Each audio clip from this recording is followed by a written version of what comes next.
박수종의 뉴스 정면 승부. 안녕하십니까, 박수종입니다. 1월 3일 수요일 뉴스 정면 승부 시작하겠습니다. 오늘 홍준표 대표께서 이명박 전 대통령을 만나는 자리에서 주고받은 내용을 잠깐 이야기할까 합니다.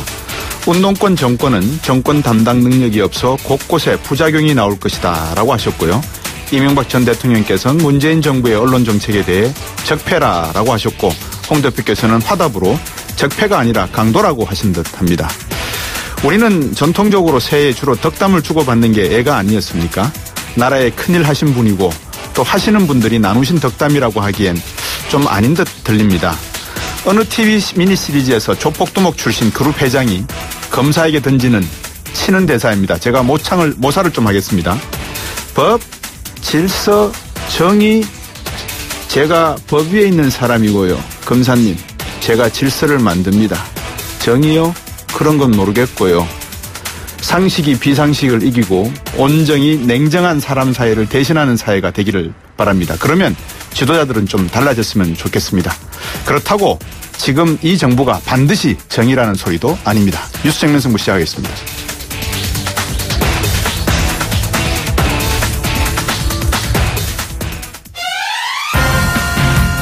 오늘 저희가 준비한 순서입니다. 1부에서는 더불어민주당 박영선 의원 전화 연결하겠습니다. 박영선 의원은 자유한국당 김성태 원내대표가 한 방송 신년 토론회에 출연해서 했던 한일 위안부 합의 발언에 대해서 일본 외무대신 발언이냐 하며 이 트윗을 통해서 비판하신 걸로 제가 들었습니다. 잠시 후 이 문제에 대해서 한번 직접 이야기 들어보겠습니다. 청취자 여러분께서 오랜만에 박영선 의원과 소통하시는 자리니까 우물정 0945 단문 50원 장문 100원으로 문자 보내주시면 제가 박영선 의원께 여러분들이 궁금해하신 내용도 질문 드리겠습니다. 오늘 오후 남북 판문점 연락관 간의 통화가 이루어졌습니다. 23개월 만에 판문점의 연락 채널이 복구된 건데요. 평창 올림픽 다가오고 타고 오는 남북관계 훈풍 모드, 주변국들은 어떤 입장인지 한동대 국제지역학과의 박원균 교수와 함께 자세히 짚어보도록 하겠습니다. 수요일 3부 4부는 여러분들이 기다리시는 정치하는 청년 주간 여의도 시간이죠. 국민의 삶과 연관이 된 개헌, 놓쳐서는 안 되는 개헌 과제를 주제로 해서 더불어민주당 정당발전위원회 장경태 의원, 그리고 바른정당 이준석 노원병 당협위원장과 함께 토론해 보겠습니다. 여러분들도 많이 참여하셔서 서로 주고받는 그런 소통의 기회가 됐으면 좋겠습니다.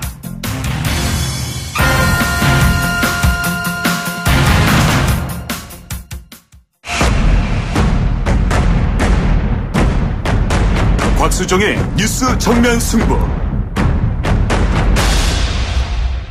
네, 애고해드렸던 대로 죄송합니다. 제가 지금 커피 한 잔을 마시는데도 해가 꼬이네요. 첫 번째 인터뷰는 더불어민주당 박영선 의원과 진행하도록 하겠습니다. 어제 자유한국당 김성태 원내대표가 한일 위안부 합의 관련 토론회 발언이 지금 여러 언론을 통해서 화제가 되는 것 같습니다. 이 박근혜 정부가 잘하든 못하든 분명히 공이 있다. 여기까지는 맞는 말 같기도 한데요. 그런데 외교 기밀을 깨버렸다는 건 옳지 않다. 이거는 또 현 정부에 대해서 이야기겠죠. 박영선 의원이 여기에 대해서 반박을 했습니다. 인용문 열고요. 일본 외무대신 발언인가 하는 착각이 든다. 인용문 닫고. 이 문제와 더불어서 박영선 의원이 오랫동안 집중해온 문제인 이 다스와 이명박 전 대통령 관련 의혹, 서울시장 출마 관련 입장까지 둘 한번 얘기 나눠보겠습니다. 안녕하십니까? 네, 안녕하세요. 새해 복 많이 받으십시오. 네, 새해 복 많이 받으십시오. 박영선 의원께서는 저를 한 5번 보셨을 건데 제가 누군지는 잘 모르실 겁니다. 아, 그렇습니까? 예. 네. 이번 오랜만에 그래도 언론 앞에서 많이 이제 나오기 시작하신 것 같아요. 그동안에 좀 뭐라 그럴까요? 언론과 이렇게 대화하시는 기회가 적었죠, 상대적으로. 그죠? 네, 그렇습니다. 좀 공부 좀 하고 있었습니다. 어떤 공부하셨습니까? 도시 공부를 좀 했습니다. 도시 공부요? 네, 제가 도시지리학을 전공했는데요. 예. 대학교 때 전공하고 그 다음에 이제 그냥 취미로서 그냥 관심 갖고 쭉 봐왔었는데, 네. 이제 이걸 좀 본격적으로 들여다봐야 되겠다 생각해서 한 1년여 동안 과거 책도 들여다보고 또 네. 새로운 트렌드도 보고 해서 요즘 도시재생과 스마트시티에 대해서 공부를 좀 하고 있습니다. 네. 뒤에서 여쭤보게 되어 있지만 서울시장 관련해서도 제가 궁금한 생각이 확 드네요. 먼저 순서대로 제가 여쭤보도록 하겠습니다. 네. 자유한국당 김성태 원내대표 한일 위안부 합의 관련해서 이야기한 내용이 있지 않습니까? 오늘 네네. 일본 외무대신인가 이런 말씀하셨는데 어떤 측면에서 그렇다는 겁니까? 이 말이라는 것은 어떤 사람 입장에서 이제 이야기를 하느냐가 굉장히 중요한데요. 예. 오늘 김성태 어제 이제 그 JTBC 그 토론회에서의 발언은 네. 일본의 논리를 그대로 이제 그 발언하는 듯한 그런 착각을 일으킬 정도였어요. 그래서 네. 제가 혹시 일본 외무대신이 발언한 건가 하고 제가 다시 이제 읽어봤더니 아니더라고요. 근데 이 위안부 문제는 그 전쟁 기간 동안에 이제 여성을 성노예로 삼은 인권 문제이면서 네. 또 반인륜 전쟁 범죄인데요. 단순히 한국 여성에 대한 문제가 저는 아니라고 생각을 하고요. 이게 이제 아시아의 여러 국가에서 같은 일이 일어났으니까요. 예. 또 특히 반인륜 전쟁 범죄는 시효가 없습니다. 그런데 독일은 이 홀로코스트, 다시 말하면 나치의 유태인 학살과 같은 반인륜 범죄에 대해서 피해 국가와 피해자들에게 아주 깊이 있는 사과를 하고 배상까지 하지 않았습니까? 네. 그런 면에서 저는 일본이 이 부분을 좀 통 크게 받아들일 필요가 있지 않나 하는 생각을 하고 있습니다. 네. 네. 그 정의당 노회찬 원내대표가 이렇게 말씀하셨더라고요. 건물 유리창 함부로 깨면 안 되지만 안에 불 났고 사람이 있으면 유리창 깨서라도 사람을 구해야 된다. 그래서 비유법을 쓰신 것 같은데 외교 비밀이라 하더라도 잘못된 합의는 내용을 밝혀서 국민들이 알아야 된다. 이런 내용이신 것 같은데 이 말씀에 동의하십니까? 예, 저는 동의합니다. 왜냐면요, 이 네. 위안부 문제가 예. 만약에 내 딸이나 내 어머니가 이런 일을 당했다라고 생각을 해봤을 때, 예. 과연 그런 어떤 자유한국당과 같은 김성태 원내대표님이 어제 이제 그런 말씀을 하셨는데, 네. 그런 발언을 할 수 있을까? 저는 이런 시각에서 이건 출발해야 된다라고 생각을 하고 있습니다. 네. 제가 개인적으로는 그 김성태 원내대표님이 참 시원시원하시고요. 예. 또 얘기도 잘 통합니다. 그래서 제가 굉장히 좋아하는 의원님 중에 한 분인데 네. 어제 좀 너무 많이 나가셨다. 그리고 또 제가 여성 의원이기 때문에 네. 이런 부분에 있어서는 좀 분명하게 언급을 할 필요가 있지 않나 해서 그렇게 제가 페이스북에다 글을 그러셨군요. 썼습니다. 김성태 네. 원내대표가 차라리 앞뒤 그 문장을 빼버리고 외교적인 합의가 된 부분에 있어서 30년 동안 가져가는 게 일반적인 관례인데 이것을 미리 둘러서 다시 한번 들여다보는 과정에서의 외교적 문제, 마찰에 대해서는 정부가 조심해야 된다. 이렇게 접근을 했으면 좀 괜찮았을까요? 뭐 일반적으로 할 수 있는 얘기죠. 예. 그런데 이 사안 자체가 지금 그 일본이 너무 위안부 문제에 대해서 한국 정부나 한국 국민들에게 강압적인 태도를 취하고 있잖아요. 예. 다시는 뒤로 돌아갈 수 없다. 불가역성. 그것도 우리 네, 정부에서 먼저 네. 꺼낸 말이라 그러더라고요. 그렇습니다. 예. 네. 그렇기 때문에 저희 국민들 입장에서는 그런 일반적인 논리에 이 문제를 대입하기에는 아주 힘들죠. 네. 네. 박영선 의원 그러면 경제 쪽으로도 상당히 뭐라 그럴까요? 국회 의정 활동이 활발하신 분 중에 하신데 예, 다스 문제 한번 여쭤볼까 합니다. 예. 다스 누구 거라고 생각하십니까? 다스요. 예. 국민들이 이미 답을 저는 알고 있다고 생각하고요. 예. 이 해답은 이미 검찰 캐비넷 속에 있습니다. 요즘 검찰이 굉장히 이제 수사를 열심히 하는데요. 네. 진작에 이렇게 했으면 아마 이미 다스의 주인은 밝혀졌을 거다라고 네. 저는 생각을 하고 있고요. 예. 또 언론들도 요즘은 좀 적극성을 띠는 것 같습니다. 왜냐하면 네. 저한테 전화하는 기자들이 상당히 많이 있습니다. 네. 예. 어떤 쪽으로 많이 질문을 하던가요? 그동안에 혹시 뭐 얘기 못한 거 있으면 지금 얘기 좀 해달라. 뭐 이제 이런 내용인데요. 예.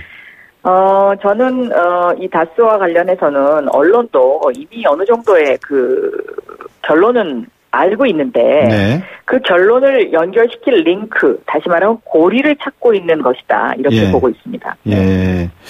그 고리를 아직 못 찾았거나 아니면 찾았는데 확증을 아직 못 잡았다. 이렇게 보시는 거군요. 찾았는데 확증을 아직 못 잡았다. 이게 더 훨씬 더 가깝겠죠. 예. 네. 그 최순실 청문회 하실 때 김성태 의원이 당시 청문회 그 위원장이라고 합니까? 위원장이셨고, 네네, 그죠? 그렇습니다. 그때 박영선 의원한테 엄청나게 많은 제보가 갔을 거 아니겠습니까? 그렇습니다. 네. 그 제보의 한 몇 퍼센트를 다 국민들께 공개를 하셨다고 보십니까? 제가 한 절반 정도? 네. 나머지 50% 절반 정도는 아직도 갖고 계시는 거네요, 그러면. 그렇습니다. 예. 언젠가 때가 되면은 그런 것들이 하나의 기록으로 다 나와야 될 것 같은데, 그죠?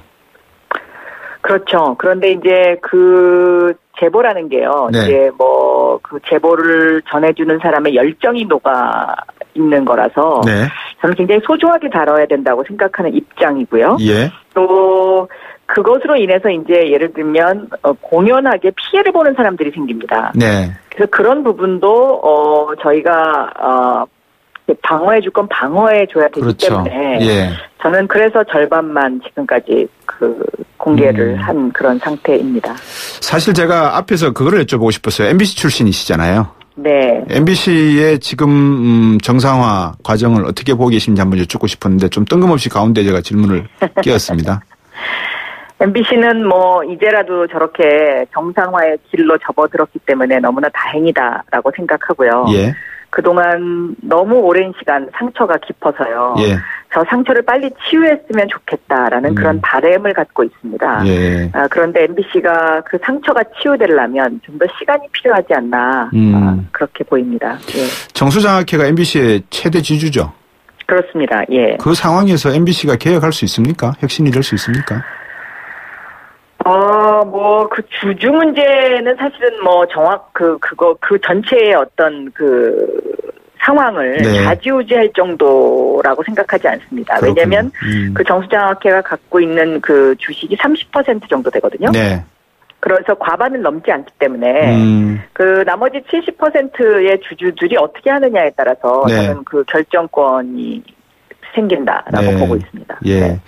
자, 다시 이제 본론으로 좀 돌아와서요. 네. 정봉주 의원 이야기를 한번 여쭤봐야 될 것 같아요. 사면 예. 복권됐거든요. 네.